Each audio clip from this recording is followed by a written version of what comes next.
খ্রিস্টান সম্প্রদায়ের মানুষরা বিশ্বাস করেন সৃষ্টিকর্তার মহিমা প্রচারের মাধ্যমে মানবজাতিকে সত্য ও ন্যায়ের পথে পরিচালিত করতে পৃথিবীতে যে মানবের আগমন ঘটেছিল বছর ঘুরে আবার এলো সেই মানব মুক্তির বর যিশুর জন্মদিন। যিশু খ্রিস্ট এদিনে বেথলেহেমে জন্মগ্রহণ করেন বলেই তার অনুসারী খ্রিস্ট ধর্মাবলম্বীরা মহা সমারোহে এ দিনটিকে শুভ বড়দিন হিসাবে উদযাপন করেন। আরও জানাচ্ছেন শাকিলা করিম।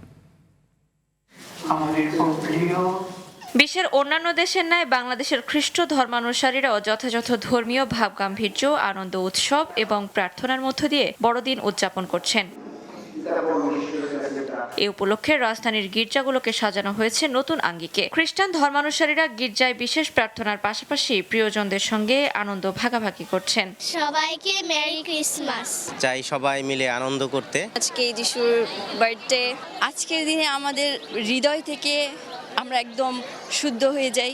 আমাদের পরিবার, আমাদের সমাজ সবার জন্য প্রার্থনা করছি।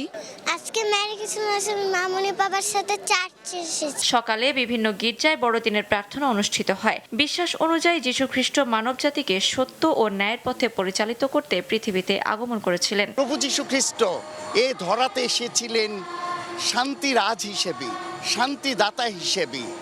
তার জন্মের সময় স্বর্গদূতেরা গেয়ে উঠেছিল যে ঊর্ধ্বলোকে পরমেশ্বরের জয়, ইহলোকে নেমে আসুক শান্তি। খ্রিস্ট ধর্মাবলম্বীদের সঙ্গে শুভেচ্ছা বিনিময় করতে তেজগাঁওয়ের পবিত্র জপমালা রানী গির্জায় যান প্রধান উপদেষ্টার প্রেস সচিব শফিকুল আলম। মাইনরিটি যাতে তার উৎসবগুলো পালন করতে পারে ভালোভাবে, সেটা আমাদের একদম পবিত্র আমানত।